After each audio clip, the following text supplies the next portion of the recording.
This episode is brought to you by Loom, now part of Atlassian. Loom lets you record your screen, your camera, and your voice to share messages easily. Brought to you by Solidigm. A new era in AI requires a new paradigm of data storage. Learn more at storageforai.com.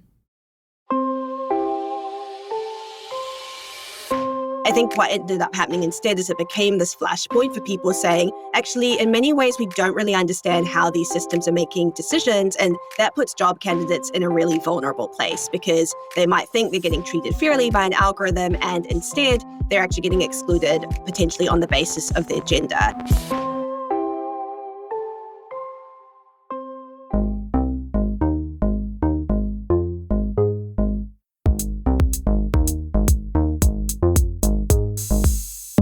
Welcome to Fast Company's The New Way We Work, where we take listeners on a journey through the changing landscapes of our work lives and explain exactly what we need to build the future we want. I'm Fast Company Deputy Editor Kathleen Davis.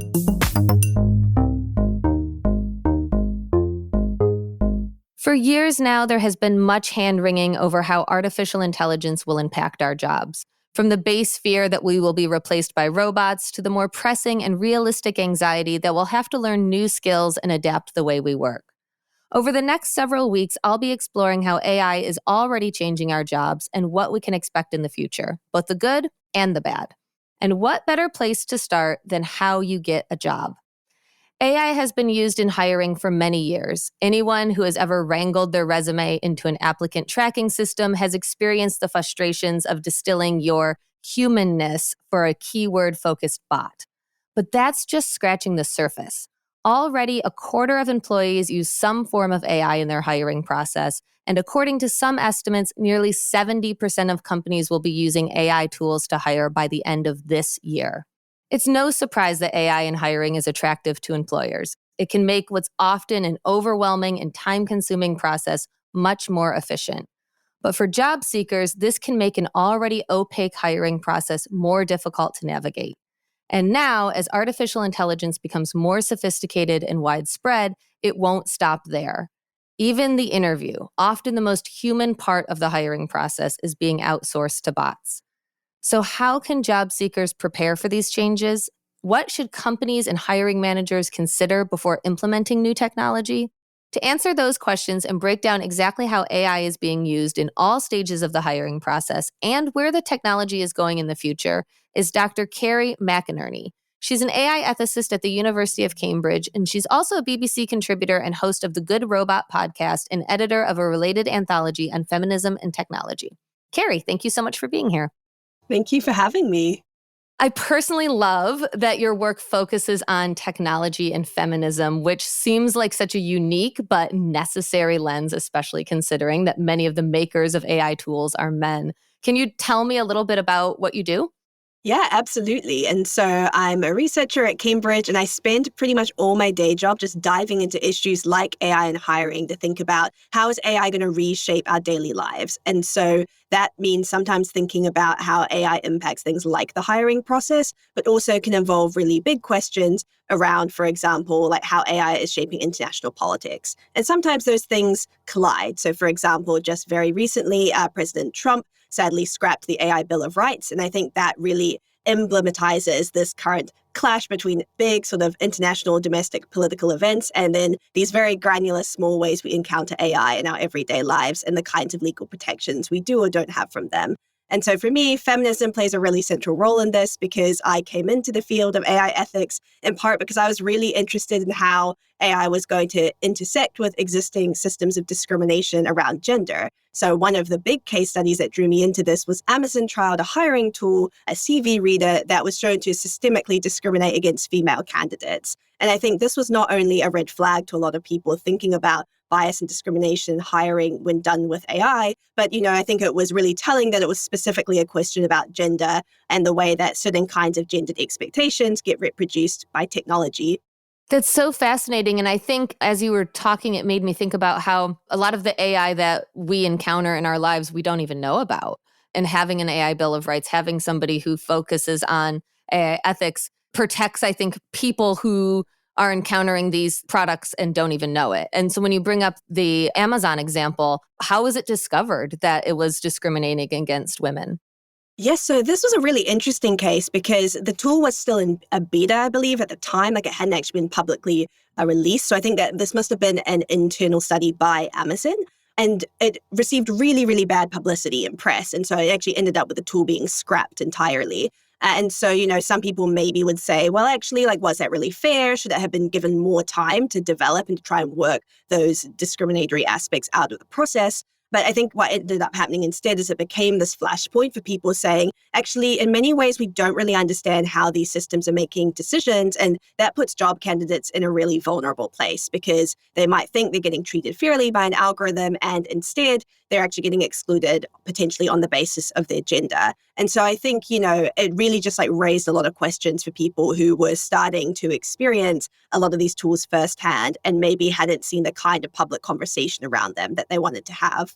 It's so interesting. And I really want to dive kind of deeper into both from the employee side and from the hiring side, how we can be on the lookout for bias. But let's take a step back for a second and kind of start the whole hiring process. So say I'm on the job market right now in 2025. I'm trying to make my resume and cover letter stand out. I know that a human isn't necessarily going to be the first one to see my application. What types of AI tools am I likely to encounter, both maybe that I'll know about and not know about? And how can I make sure that my resume kind of gets past those screens? Yeah, I mean, I think this is one of the most frustrating things about being a candidate right now is there's a lot of unknown unknowns. So there's a range of AI tools that you might encounter. Some of these are very, very visible. Things like, for example, AI-powered video interview software. Others are much harder to see. And so there's a study from 2022 that I think breaks this down in a really nice way. And they argue there's four main areas where you'll see AI being used in hiring. The first is just actually the dissemination of ads out to candidates. So this is a more invisible form. So AI might have had a role in whether or not you got an ad for a role being open. But that's just kind of mainly being used to raise awareness about a role and to maybe deliver it to specific people that the recruiter might think would be a good fit. The second is around screening. So this links to the Amazon case I mentioned earlier, which is the use of AI to go through kind of a mass number of CVs and create a short list. This is one of the areas where I think the use of AI is often very visible and often quite widely critiqued for the exact reason that you said, which is you're trying to create a CV that appeals to a CV scanner that you don't necessarily understand. So that largely is a response, I think, to volume recruitment and the sheer size and number of applications that recruiters now receive. The third is assessment. So that might be different ways that AI tools are being used to test candidates or to distinguish candidates from one another once you have that shortlist. So the most prominent would probably be these AI video interviews, but another might be gamified assessments, which give candidates little games and tests and things to try as a way of assessing whether or not they have a predetermined set of skills that have been decided to be important for the role. And then the fourth area is broadly speaking, administrative. And that's a little bit more like normal AI office use. So it might be something like an AI tool that helps you schedule interviews, for example. Or it might be, I would also put something like an AI chatbot on a company's webpage that answers questions about a job within this category. So those are things which are definitely AI and they definitely matter, but they're maybe not so specific to the hiring process. Yeah, it sounds like in laying those out, that it's very clear of the different steps that you might encounter it. It seems like the administrative part is kind of the core promise of AI, right? Make your lives easier, do the boring rote work. Doesn't seem like a lot of problems in that, in scheduling interviews and stuff. But all of the rest of that, even the targeting who gets the ad, it seems like there's a lot of opportunity for human bias to seep in, for whoever programmed the AI to seep in. So if you're targeting ads just at certain users of certain platforms or certain people with certain credentials or who have worked for certain companies before, already that's kind of starting your screening process. Are there ways, I know that you've studied kind of ways to like game the different types of AI hiring. If I'm the job candidate and I'm hearing this, how do I beat the machine? How do I make myself stand out? Knowing that maybe I don't check all of the predetermined boxes. So I would say in general, if I was a candidate, I would seek out two different sources for trying to figure out how to succeed against an AI system. And the first is going to the website of the tool itself, if you know what tool you're being assessed with. Obviously, this requires a certain level of transparency, but if you know, for example, I'm going through an assessment process with HireVue, if you go to HireVue's website, they'll often have a set of predetermined criteria or tips or a little bit of an explanation as to like how they're doing this. And that goes for a number of other platforms too. And you can even find things now like full walkthroughs for like more gamified platforms like Pymetrics, where they break down in a lot of detail what games you'll be playing. And so I think some of that can just really help so that you're not going completely raw or fresh into this very bizarre automated interview or gamified test process with no kind of prior warning. The other place I would really encourage candidates to look would be a lot of universities, and particularly well-funded and elite universities will often have a lot of resources they've made for their students about how they can best succeed in AI interviews and other kinds of AI assessment. I think one of the problems with this, of course, is that we can see a lot of class divides playing out in like who gets access to a lot of these resources and classes around being able to succeed in an AI context. But I also think, if you're able to access any of those publicly available sources, it's definitely worth doing so. Okay, so I also do want to say I'm not advocating that you do any of the things that I'm suggesting, because there's also a lot of strange folk advice now that circulates on the internet about how to game AI systems, which, I think itself is very interesting because it shows that like candidates are fighting back and they are determined to make a way through the system that is often quite opaque and hostile to them. But some of that information I do think is quite misleading. In terms of folk wisdom, with things that I see kind of floating around, you often see things like, for example, people trying to fool CV scanners by hiding a word on their CV, for example. So having the name of it like an elite college or something like that in white text so that a CV scanner will pick it up. Or trying to do things like have a bookshelf in their background to try and fool an AI video interview into giving them a higher score. And to me, I think I would not really recommend trying to do these kinds of gamification, and in a large part because I think it's often quite hard to understand how these tools make decisions, which is one of the major critiques of them, certainly historically. And so to some extent, like it's not very clear that just because one person online or one news agency has reported that having a bookshelf is really going to help you will actually make a difference in your score. Like I would try and kind of follow sort of the most sort of public accredited advice. Yeah, that's good. I'm so glad you said that. I have heard the white text in the bookcase rumors, and yeah, it seems like I think your advice is very solid. But you mentioned a couple of times, like if you know what tool, the AI tool the company is using, do companies need to disclose that they're using AI or other automated systems in hiring? I think this is something that has maybe changed quite a lot over the past few years, because I remember back in 2016 when I was finishing my undergraduate degree, having my first experience of a fully automated interview. And to be clear, like I have no idea if AI was used in that interview. Maybe it was too early, but I remember having that quite awful, disoriented experience of talking into this kind of screen and being recorded. But at that time, there was no disclosure around whether or not an AI system was used.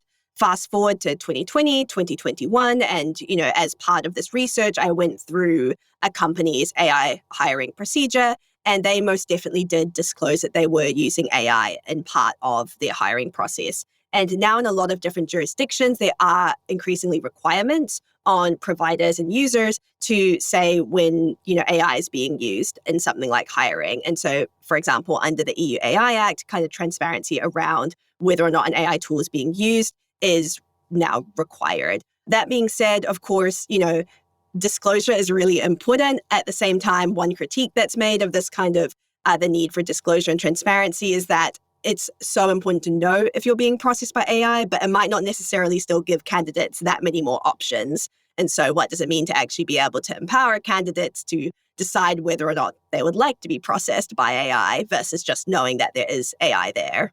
Yeah, that's a good point. But you can't do anything about it. So kind of what use does knowing do? You've mentioned a couple of times AI in interviews. On the surface level, it seems like the last place you would want AI in, because usually an interview is a conversation between two human beings. What does AI's use in the interview stage look like, and like what can candidates expect? And also from the hiring manager side, like what's the benefit of that? Yes, so I think there was a real boom in these AI interview tools, particularly around COVID, because people were unable to do the face-to-face interview, and there was just this big push towards automation in general. So the kinds of tools that I've been looking at over the course of my research with Dr. Eleanor Drage have largely been facial recognition-based tools to discern a candidate's personality according to the Ocean Big Five. So that's openness, conscientiousness, extroversion, agreeableness, and neuroticism.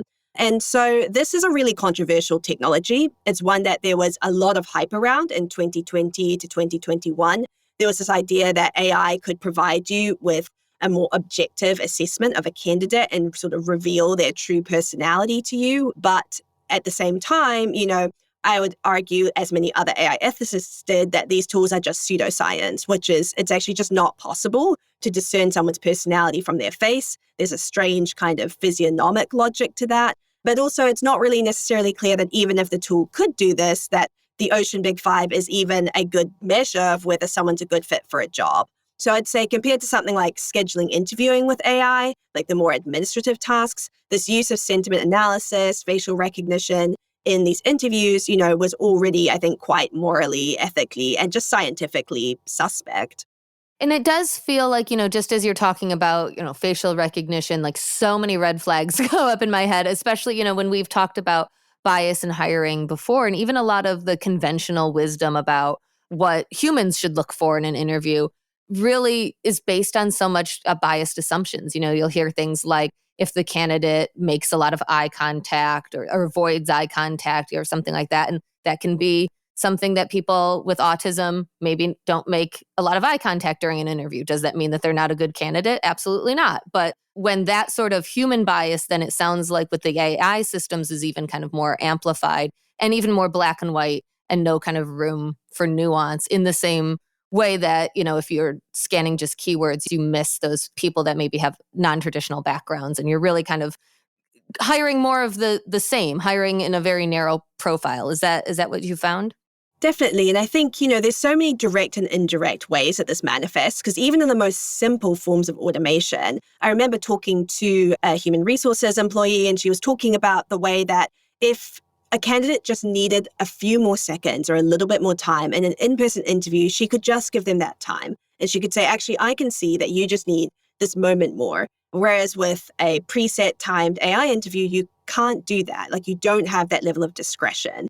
And that's interestingly something that does come out of studies which look at candidates' perceptions of these tools, which seem to say they actually like some of the efficiency and streamlining of it, but they miss that human touch. And that human touch, I think, is really important, particularly when it comes to issues around bias and discrimination. So, for example, if you have disabled candidates who need a little bit of extra time or who, might be erroneously or harshly judged on things like eye contact by an AI system. And so I think that's certainly one thing that we have found, which is that the removal of that human oversight, but also that flexibility, can punish a lot of different candidates, but it's particularly difficult for candidates who have different kinds of needs or who are experiencing other kinds of social or political discrimination.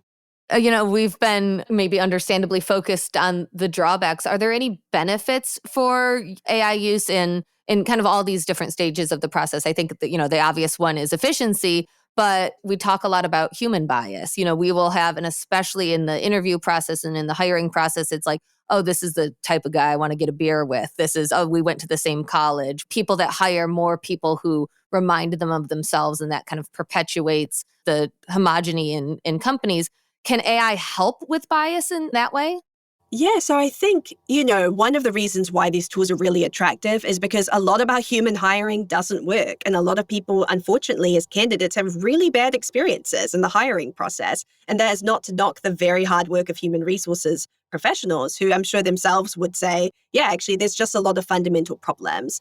And I have actually seen some really interesting uses of AI to try and make the hiring process fairer. So we've seen, for example, AI tools like Sensia that aim to rewrite job advertisements to take out things like gender-coded language. Of course, that's a surface level fix to some extent. That's not going to solve all bias in hiring, but I think that's a nice example of people thinking a bit creatively and saying, okay, instead of just outsourcing to AI, how can we do something better? And I've also seen people apply AI and machine learning techniques to try and audit the hiring process. So there was just a big study that came out this year, I think, which looked at tech hiring and used AI to discern that there was this underhiring of female candidates, which I think if you look at the demographics of the tech industry, is maybe not super surprising, but it was actually really helpful in the way that they mapped that data to show like, no, actually, it does appear to be some kind of systemic bias in actually the recruitment moment itself. At the same time, I think something I'm very wary about is there was this moment, particularly in sort of 2020, 2021, when a lot of companies were selling their tools on the basis that these tools were going to solve the problem of bias in hiring. And that narrative is still around, I think. And the idea was, AI is more objective than humans. AI is not going to invite their friend from the pub to come and interview. This means that we can rely on these tools more.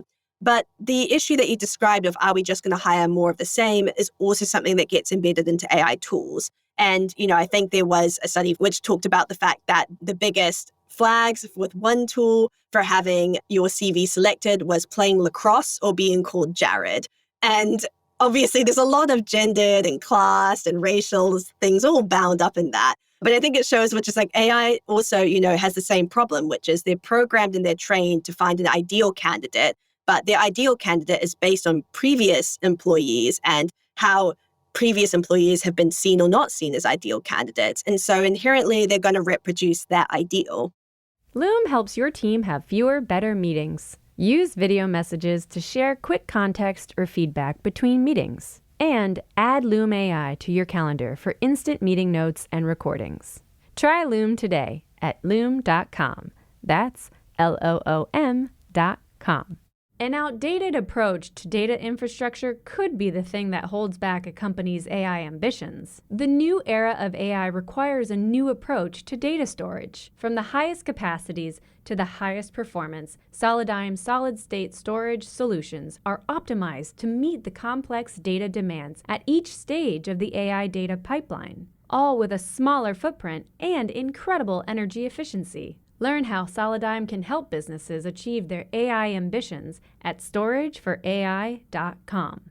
Yep, and I always think of AI as only as non-biased as the people who created that system. And if the people who created that system are basing it on, as you say, the candidate profile of the most successful people are named Jared and play lacrosse and went to this university, then yeah, you'll kind of replicate that. Yeah, exactly. And I think most of these creators are certainly not ill-intentioned. Like, I don't think they're going out there and saying, I really want to make a software program that does not benefit or support people who maybe already have a difficult time in the hiring process. But then I think there's so many implicit and explicit ways that these systems just make a difficult process harder.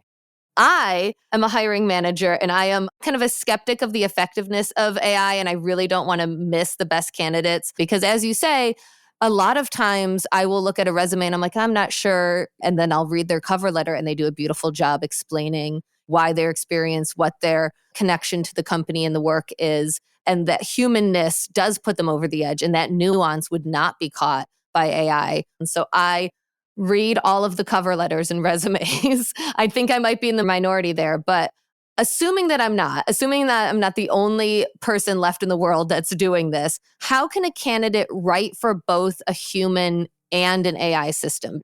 Yeah, I think it just feels like candidates get pushed into an increasingly impossible situation because I agree. I think your example of the cover letter is a really good indicator of why this kind of keyword-based selection process of AI does miss a lot about candidates. And I think anecdotally speaking to people applying for jobs, they want to be seen as fully as possible. They don't want to be reduced down to this kind of small set of characteristics. And there's some very practical advice that you can give around how to write for both. And this often involves things just simply thinking about choosing a very clear, plain font, using very simple formatting, things like that can be really simple but quite important. But at the same time, I would also say that to some extent, I think, you have to write for the human recruiter because to some extent, we just don't really know always what these AI tools are looking for. And also we don't know which kinds of tools are being deployed on your CV or your cover letter at any time. Candidates are using AI in writing their cover letters and their resumes, which is something I always kind of discourage against or say, use it as a starting tool, but revise it for, add in your own voice. And yeah, if we go down that one path that you were kind of talking about, then it is like a bot is hiring a bot. A bot wrote your resume and cover letter, a bot screened it, a bot interviewed. But at the end of the day, you're still hiring humans. And then you get a human there. And if they don't have the skills, if they don't bring the diversity of thought, you're not getting the innovation that you hope to achieve. Yeah, absolutely. And I think, one of the big problems that we've pointed out today with how these tools advertise themselves is that they'll solve the problem of bias. But the other big one that I think we should also problematize, even if it's harder to do so, is I think it's important just to ask, does AI actually save us time? Which is to say, yes, I actually think there are great ways automation can be used, to streamline certain processes. And, I will say often job candidates do ask me questions about a job where it's like, oh, no, that's definitely on the website. And maybe then that's where you're like, okay, maybe there could be some automation in this particular part of the process. But at the same time, AI also just generates a lot of work, as we've seen from this dilemma of, candidates using AI, then being processed by AI, and that's scaling everything up. And then Ian Bogost has a word for this, which he calls hyperemployment, which he says, technologies that were meant to save us time, like email, by meaning we don't have meetings, have actually just generated a lot more of a different kind of work, which is like we now all have to send a billion emails. And is that actually necessarily better for us? And so I think it's always just worth us asking that question, again, being curious about AI and saying, okay, that's a big promise. It'll save us time. But how much time has something like ChatGPT saved us versus the amount of time we've now had to spend regulating it, monitoring it, making sure it's safe, thinking about who can access it, has this overall saved us time? I don't know. So hearing all of this, we focused a lot on the candidate side. Hearing all of this, if someone is in HR or a hiring manager at the company, the allure of automating a lot of the tedium of weeding through the resumes and scheduling the interviews and all of those things is really, really strong. It's, of course we want to make that job easier, but also hopefully they want to avoid some of the bias and pitfalls that we've talked about. You've made some recommendations to HR workers using AI at their jobs. What are your kind of advice for those folks?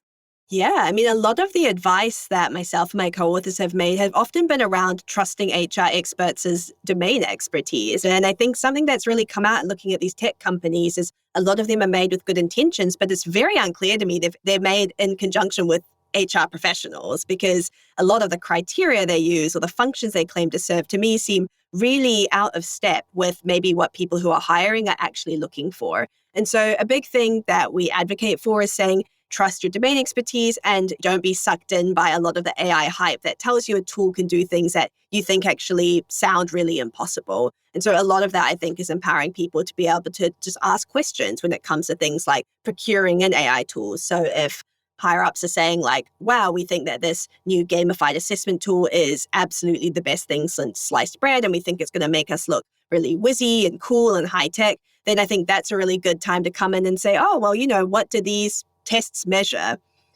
How is that going to help us match a candidate to a role? And, those kinds of questions I think are really important. And also, they're absolutely within that jurisdiction of what it means to kind of do hiring really well.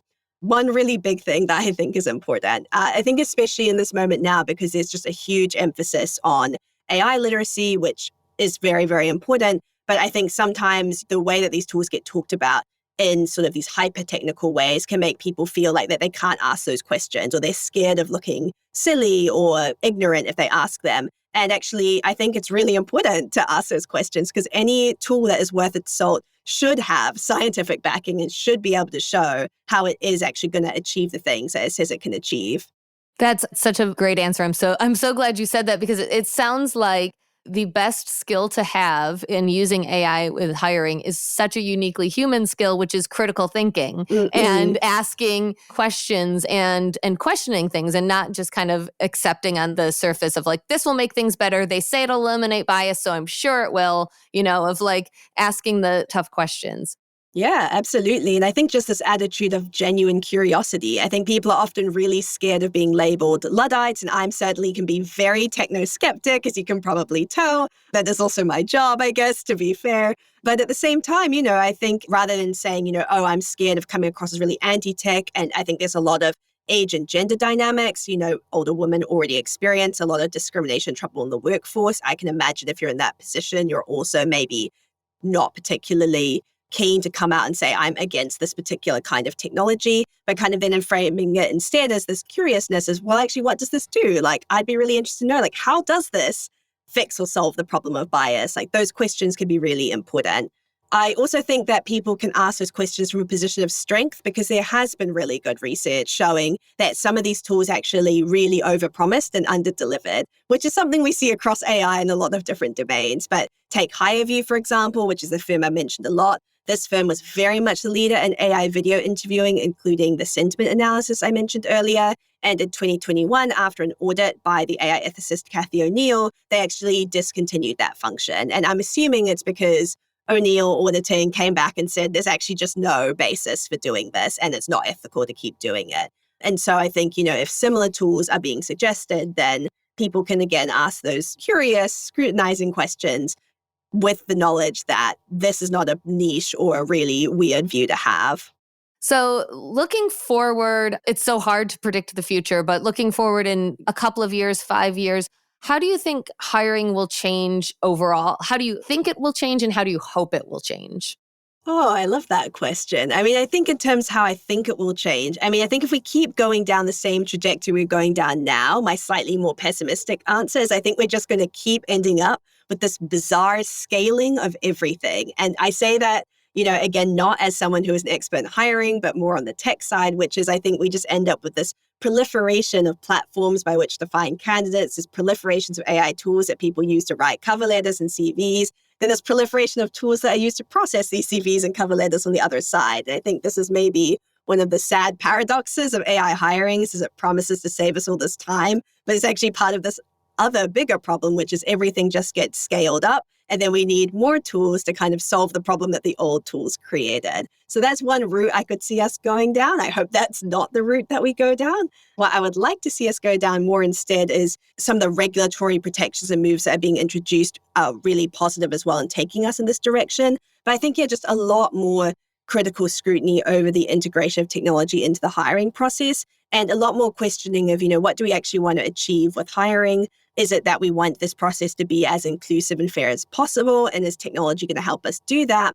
But I would also like to see the intentionality put into the hiring to also kind of bleed forward into the journey that a candidate then has, because this is another major critique of AI hiring tools, which promise to solve bias or increase diversity, which is if you're actually able to do that, then that's awesome. But what happens when the candidate gets there and actually the whole system is not set up for them to thrive, because it doesn't really matter if you're bringing more people in if actually none of those people want to stay. So my hope is that, again, there's more of this curious, critical positioning towards technologies, particularly AI-powered ones when it comes to hiring. But also that can open up conversations not about just technology, but also more broadly like how institutions grapple with these questions of bias and diversity and change.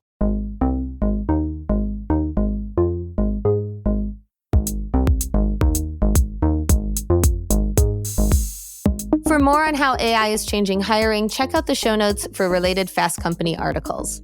And on the next episode of The New Way We Work, I'll explore AI as a coworker, how artificial intelligence will change how we get work done. Be sure to subscribe to The New Way We Work wherever you listen so you never miss an episode. And if you like this episode, leave us a rating and review on Apple Podcasts. The New Way We Work is hosted by me, Kathleen Davis, and produced by Henry Chardonnay, Cody Nelson, and Joshua Christensen, with mixing by Nicholas Torres. Be sure to subscribe to The New Way We Work wherever you listen to never miss an episode. And if you like this episode, leave us a rating and review on Apple Podcasts.